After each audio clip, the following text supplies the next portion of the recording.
Good morning. Good morning. Okay. Now,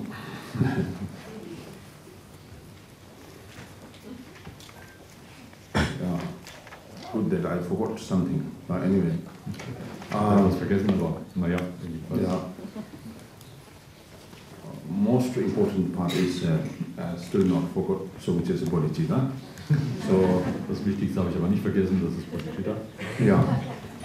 I would like to remind you to generate bodhicitta in order to help all the sentient beings and generate seriously.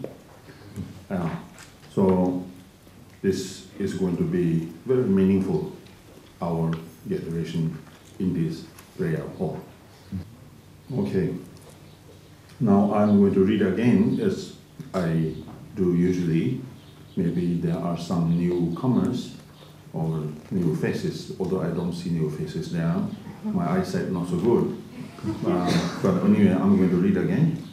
Jakarkedo Bodhisattva Mani Awale Bökedo Sangye Sembe Nahuchuma Tuji Chambuna Chatsalo Lamanama Chatsalo Tebe Hala Chatsalo Tesum Tamje Pangchashin Dula Nending Jesocha Nimu Lelo Rapangshin Tato Zunjun Bebracha Chendang Sheshin Payube Wangbe Wolang Kundu Song Ninsen Dusum Yangdang Yang Semji Yula Taparcha Dagi Nyenpa Rinpoche Sangye Chuba Zalmicha Dagi Yunden Bachashin Sangye Yunden Daparcha Nyedang Kuti Pangsashin Keta Tabu Pongwacha Ndeba Chungshin Choshedang Chela Chindu Soacha. Very beautiful. Ganz wunderschöne Worte sind das. Now, when you reflect that these teachings, when you read, seems very easy, but apply very difficult. Yeah, it's a rather difficult, much more difficult than the emptiness or the practice like the Mahamudra, Mahati, because this is a direct teaching. Watch your mind. Okay, watch on my mind. But in order to reach that level, we need all these, the ground practices like these. As I said yesterday, Shantideva's teaching in the Bodhisattva Avatara, that without guarding your minds or your faculties, there is no way to achieve the realization of the Bodhisattva. And I'm going to read a few verses from the Shantideva Bodhisattva Avatara, which is very helpful and also very much related to this teaching. Tete dagi semdine leksung lekpar sumacha semsung tushu matoba tushu mantu jishicha. I shall hold and guard my mind well. Without the discipline of guarding our own mind, what use are many other disciplines? And giving example, like we are very particular with our retreat practice, and we are very strict on the practice, like sessions per day, like you do 2 sessions in the morning, 2 sessions in the evening, and you try to make more sessions. But yeah, you are very diligent with the sessions and practices, but at the same time, here we don't pay much attention to training our mind, the guarding our mind. And the session that is you do inside a room is very comfortable, but when you walk outside, there are many things around you which you fail to walk with them. And keep these afflictive emotion attacks you, but you don't mind that time. But when you get into the room, then you are very particular with the sessions. I must do this, I must recite 100 times, I must pray this and that. You are very particular with the sessions, but you are not particular with guarding your mind. So imbalance. Therefore, how much you put effort into the sessions and the retreat practices, but there's not much achievement. And you are you are having same problem, and you are in the circle of same problem. Never get rid of, because you fail to guarding your mind, you fail to train your mind, and you fail to apply them within the mind. Therefore, what important part practice is, you must choose the right practice. Therefore, those great Mahasiddhas in India and those great masters in Kadamba, they consider best retreat practice is to deal and work with your own emotion, and walk with the thought, and walk with your mind, rather than body and the verbal. And for us, our mind is very fragile and very sensitive. And I don't know how to use a proper way in English, but there are many words in Tibetan, but no use for you now. I say this, all these Tibetan words. But not only the words are important, but what I'm trying to tell is the great test. Walk outside and see something, and then you examine your mental attitude. But we fail applied the method that moment, and you lost, right? Giving example, like we always say, bodhicitta, compassion, loving kindness is so important. We must practice this because the retreat masters say this is very important. I myself also know this bodhicitta is very important. Be tolerant, be patient, don't react. But somebody say a few words to you, and then there you lost your control, and you get angry. If somebody is next to you, say that, calm down, bodhicitta, and then you get more angry. Yes, you are already angry, and then you turn to this person and you get more angry towards him. Say that, shut up. Yeah? So the practice is for what?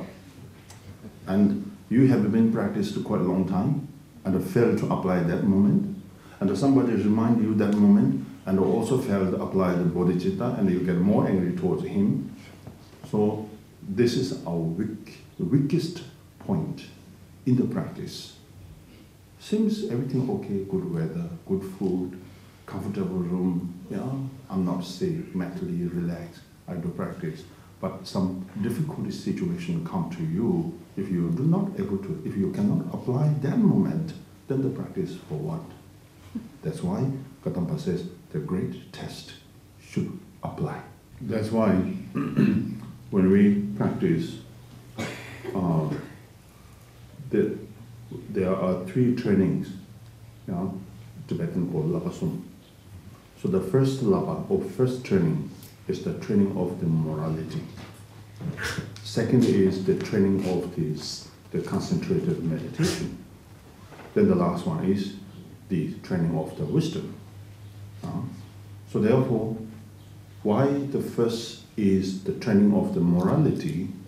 So the teachings like here, like guarding our faculties, the guarding our mind, apply mindfulness, apply the alertness, all these are considered as a practice of the training of the morality. So if you are unable to the firmly rooted, so-called the training of the morality, there is no other way to give a rise all the rest of the practices. The concentrated meditation, wisdom, bodhicitta, compassion, loving kindness, all come from the training of the morality. So therefore, it is very sensible, because if one cannot protect yourself, if one cannot train your mind or apply the mindfulness, and how could you be able to make yourself a good practitioner of like Bodhisattva or the Vajrayana practitioner? There is no way the other noble qualities be arising. So therefore, the consideration for the practice, important practice, is the training of the morality.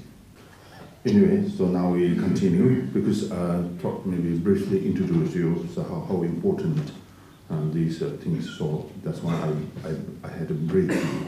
Otherwise, some of you may feel quite strange, because what are they talking about? Like hide my quality, don't search others' fault, and look your mind, and abandon all these profit gains.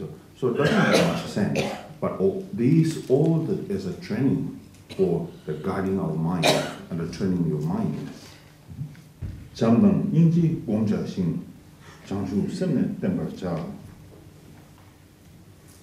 The best meditation is the meditation of the loving kindness and the compassion.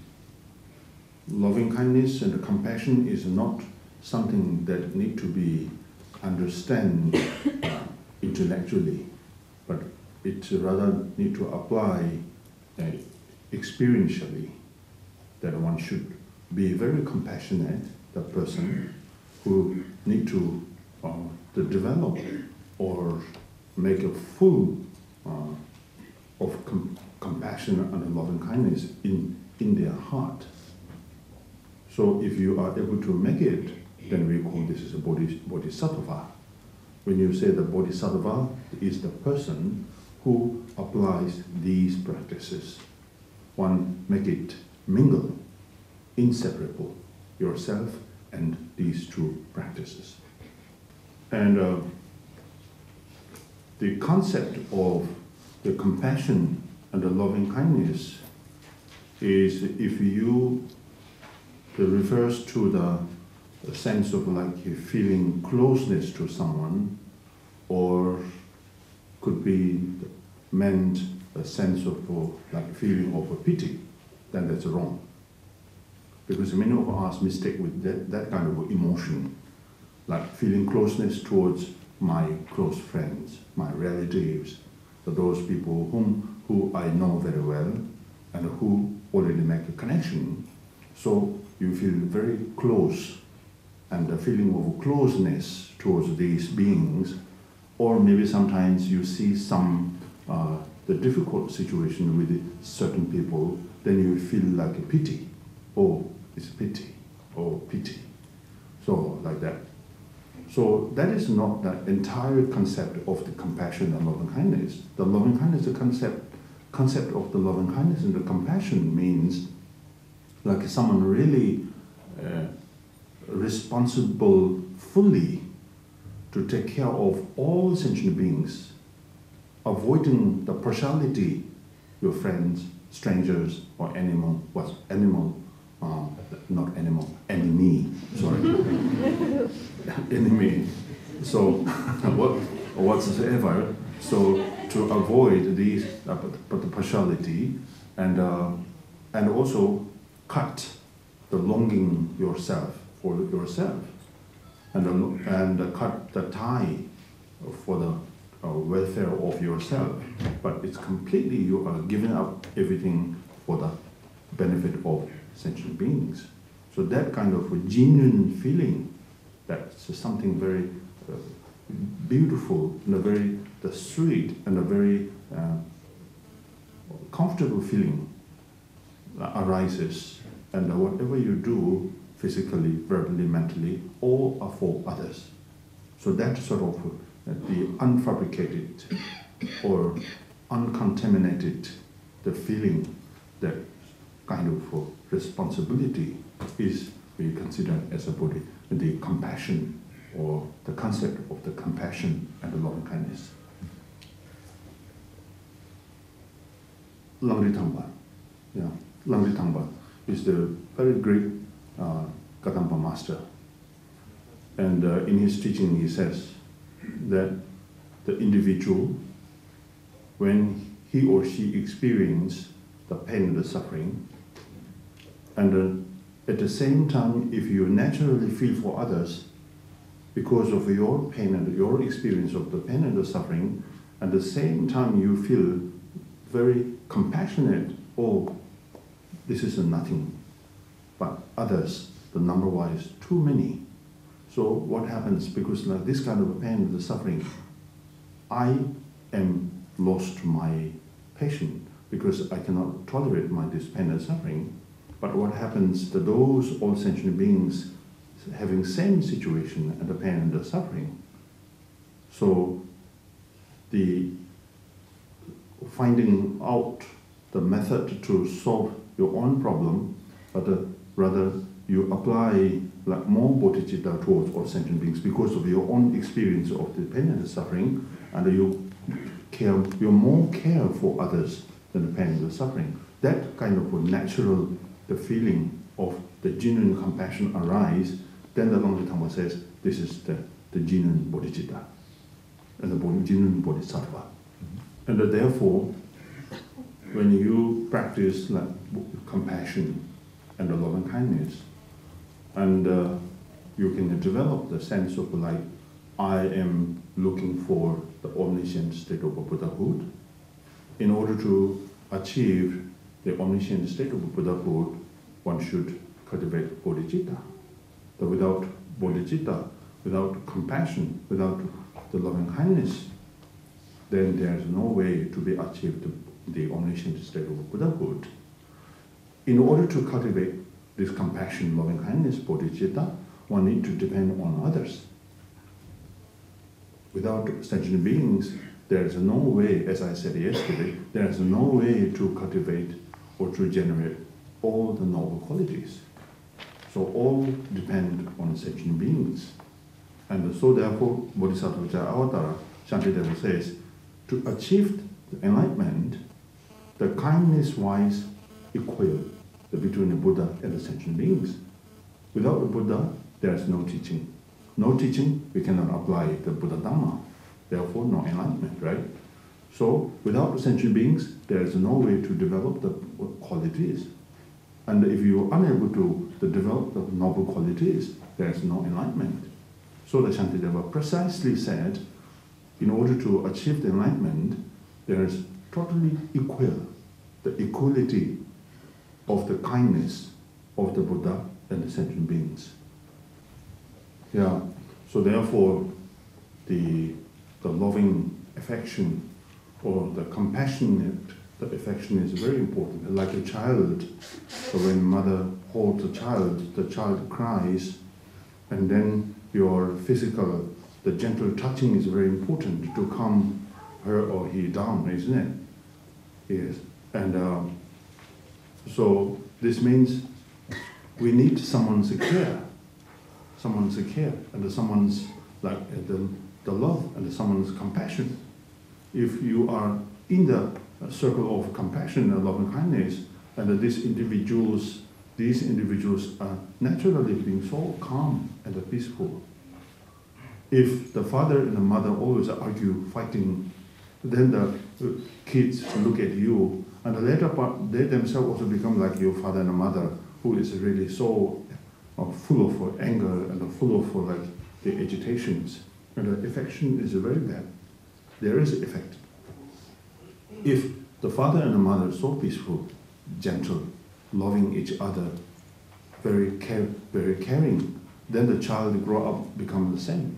Oh, my father was so kind, my mother was so kind, they really take care of me. So the compassion, loving is so important. They naturally can be sensed that.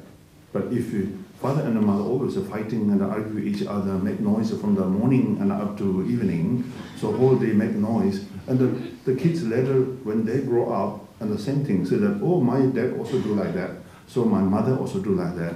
So that negative effectiveness is there. So therefore, the compassion, the loving kindness is not only for the purpose of becoming a bodhisattva as well, but for our mundane world and the mundane life, also very important to bring everything into the peace and the calm and the harmony. Calmness and harmony. Therefore, temperature means the firmly rooted, not simply arise is not enough, not sufficient, and the need to firmly rooted, make stabilize. Otherwise, there are a lot of obstacles so that your bodhicitta will not be stabilized.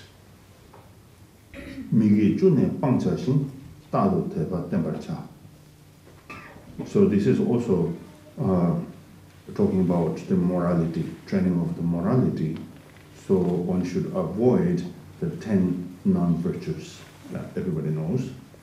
And then at the same time, so make firmly rooted the devotion and the faith. The non-virtuous action, so action that leads you to the suffering and the pain. So therefore, the teachings of the guarding our minds is needed. Therefore, when we call non-virtuous, Tibetan words mi, ge. Ge means virtues, mi means the negation, means the non-virtuous.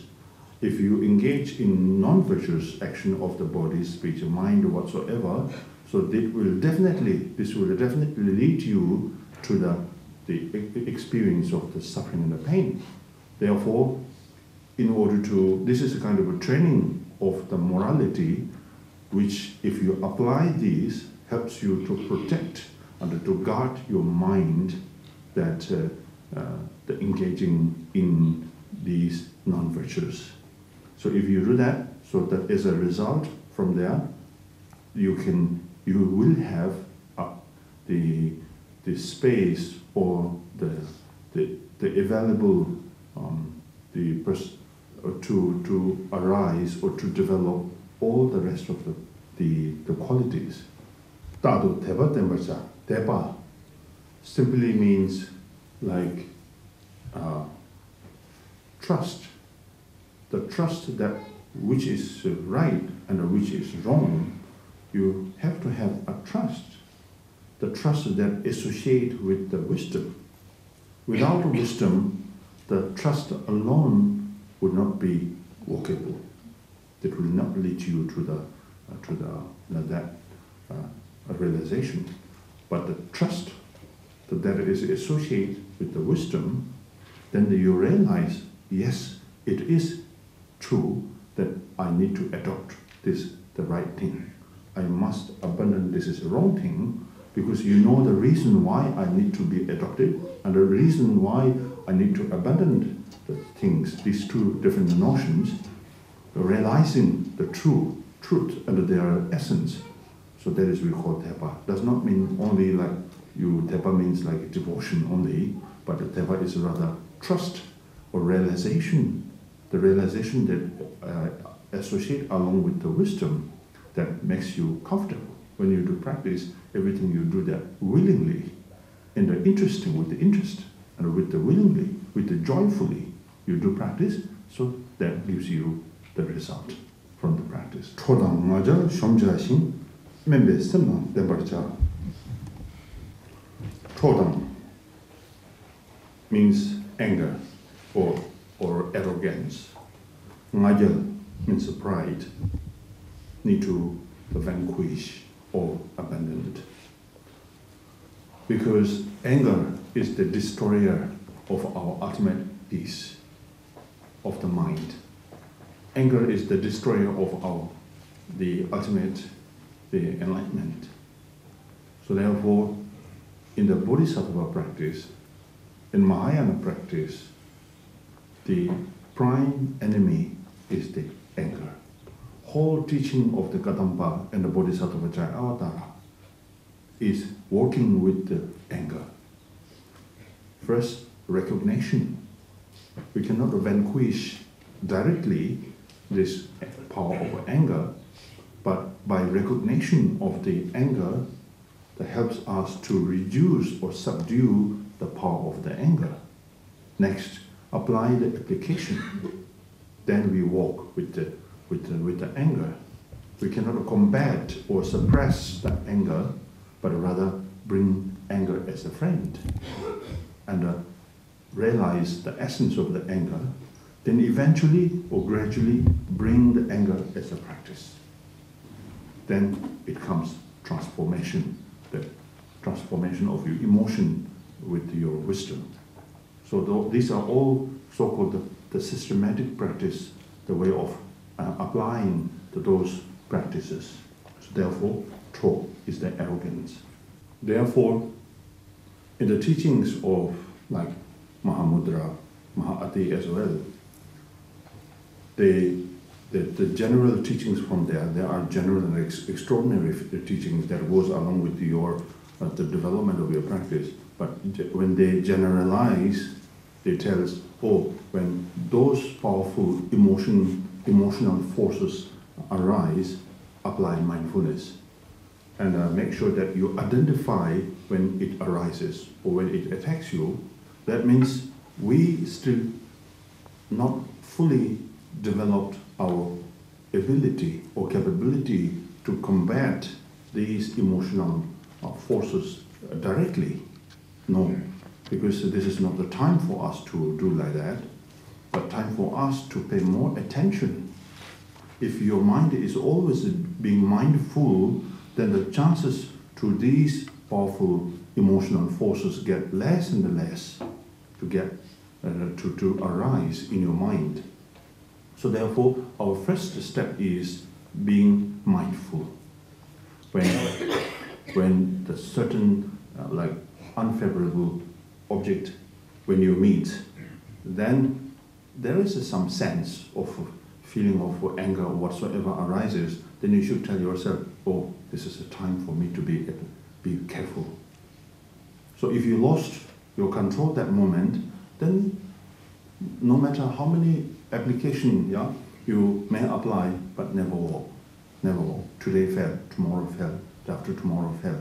So the great test said from the Kadampa masters, great test means that when these kind of certain circumstances come to you, then you should apply carefully, cautiously, alertly, mindfully. Then slowly you can skillfully be able to walk with the powerful emotional forces to bring them down.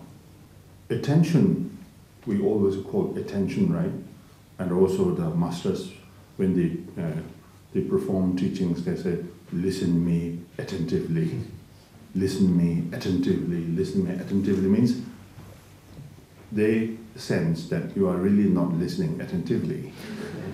And so otherwise they don't need to use this attentively. So this word is very powerful. Yes. Because you see, our mind is being so spoiled and very diluted by those so-called negative emotions, and working with these things. When you read the books and when you read the teachings, when you read these texts, they're very easy. Okay, I abandoned anger, I abandoned the pride. But the problem is when you apply it within you, then difficult, very difficult. So therefore, attention means we, as I said, the starting point is very important. In our practice, we always need to be so attentive and so cautious with each and every our attitude, the physical attitude, verbal attitude, mental attitude. So that is something to do with when you go out. So talking about the meditation and the post-meditation, among two of these, the post-meditation is more severe. During the meditation, as I always said, it's a very simple, it's very easy and very, very comfortable, right?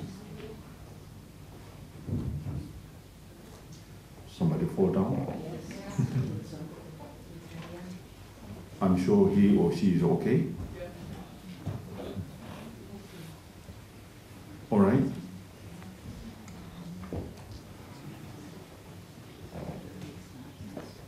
Okay? Okay. Maybe attention is there.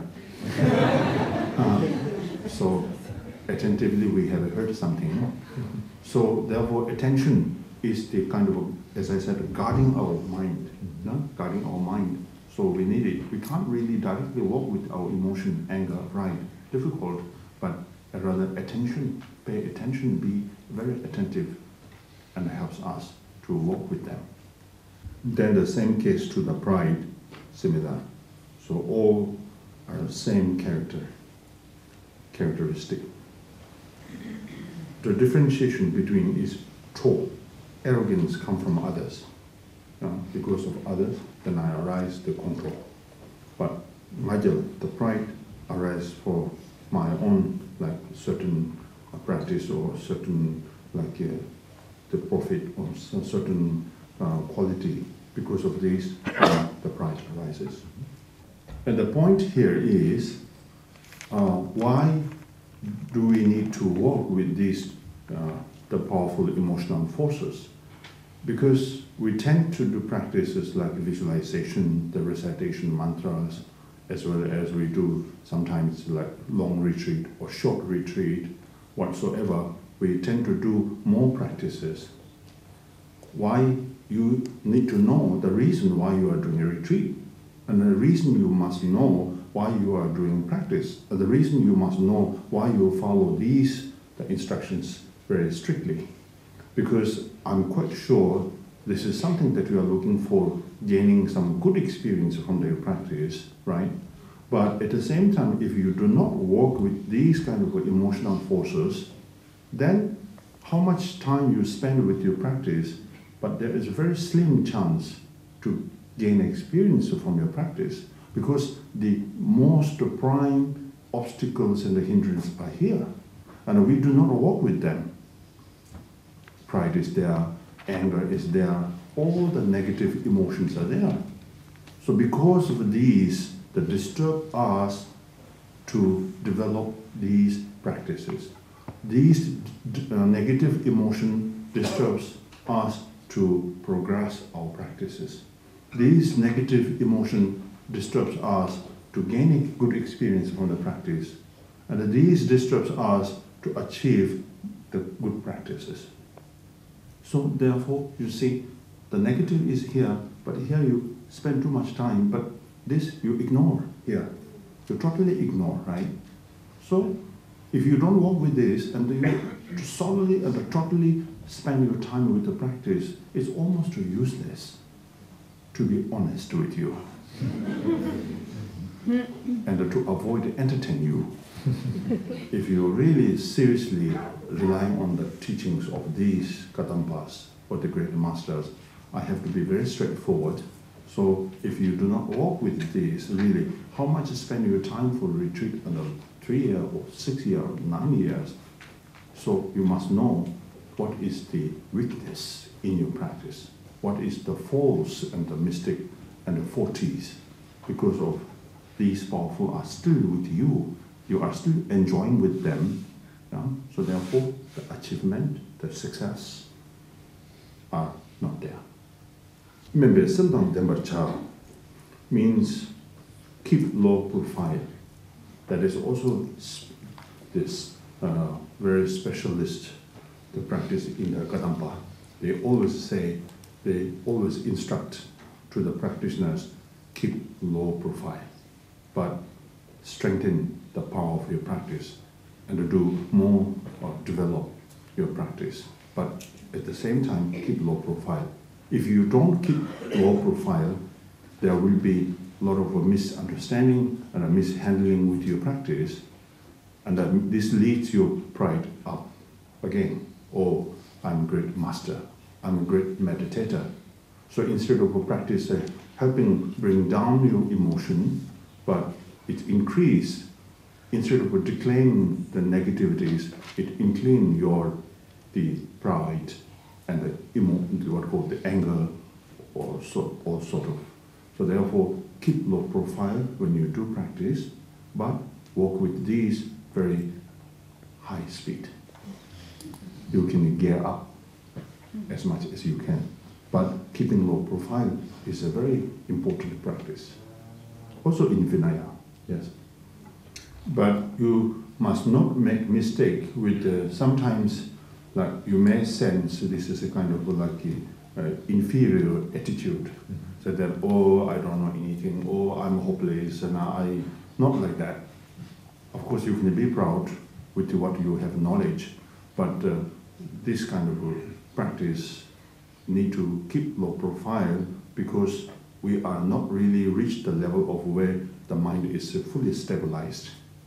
So until you stabilize your mind and your practice, there are a lot of obstacles. So therefore, the instruction of keeping low profile is really needed. That is the only reason why they say to keep low profile, but must not make mistaken with the inferior attitude that something that I always look down myself, or I don't know anything, I have nothing, I am hopeless. So don't mistake with that kind of attitude or sense.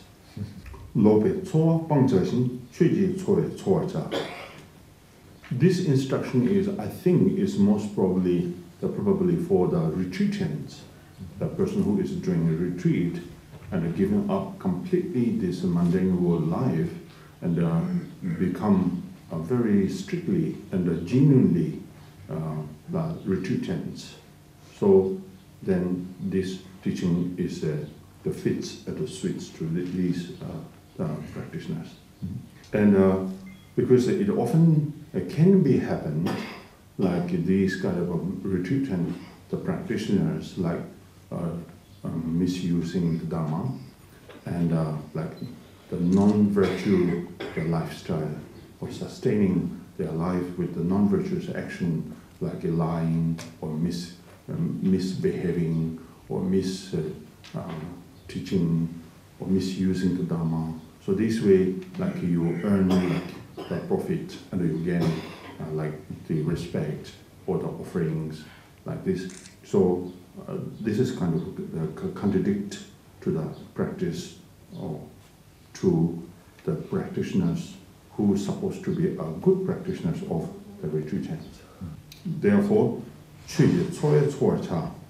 of course, as a follower of the Buddha, particularly like those so-called monks, and who always need to beg, the begging. So therefore, they bring the big begging bowl, so can contain a lot of offerings. So begging is the allowance from the Buddha. It's not something illegal activity. So this is the legal activities in the Vinaya practice. So they do that. So if you do that, at the same time, you do use these offerings in a proper way. And then you do really practice, like doing dedications towards them, and you do them a practice really seriously and accordingly, so that you can digest the offerings. So therefore, the sustaining the life of the practice with the good attitude. Otherwise, you are going to be like a lot of the fabricated your mind. The mental fabrication is not good. It's not going to benefit others, and then misusing the objects, which causes also another problem and another pain and suffering. So therefore, in order to avoid this, to live the livelihood with the proper attitude, that you use properly everything that you receive from others. What makes if you misuse the offerings? Because this will also disturb your practice, and this will lead you to the wrong direction also, and this will disturb the progress your practices. So therefore, the Buddha gives the teaching of the less greed. So if you are too greedy, become very greedy, so that is also the great disturbance for your practice. So in order to avoid to become greedy, so asking to have a very simple life in the practice, simple life in the retreat, with the satisfaction with what you are having, and avoid the greed. Okay, that's it. That's nice for you. That's it. So I still remember that His Holiness the Wolfgang Rinpoche, when he gives teaching, and he asked disciples and his students, do it practice today, and make sure you apply them what he said words, and tomorrow, so he will ask them, did you do that? Did you apply that? And many of them say no, but he's happy, yes, when you tell the truth. You didn't say that, you laughing say that, oh yes, I did this and that. So now even I dream something like that, so which he is not so keen to listen such. But what I'm trying to tell you is maybe while we are here, and myself and also all of you, maybe try a little bit the words that is given in this teaching. Yeah? Maybe you can try a little bit. Of course, not much. Don't do too much. Maybe a little bit. If you do too much, then there's no sense of a holiday also. Because you are here, the 30% you came here for vacation, but 30%, yeah, maybe 40%, and so rest of them you came here for the Dhamma practice. So therefore, if you do not apply this is not teaching from my mouth, or teaching from the text, teaching from the Kadampa. I'm here as a messenger, so giving you information, or in this text, say this and say that, yeah? So why don't we try? So that's it. So if we do a little bit apply, so maybe, who knows, you'll be enjoy after some days, and when you go back to home, so your family members there say, oh, you really made a change. So they will be happy. Yes. That is also good indication. Yes, trust the wood. Maybe. Okay, thank you.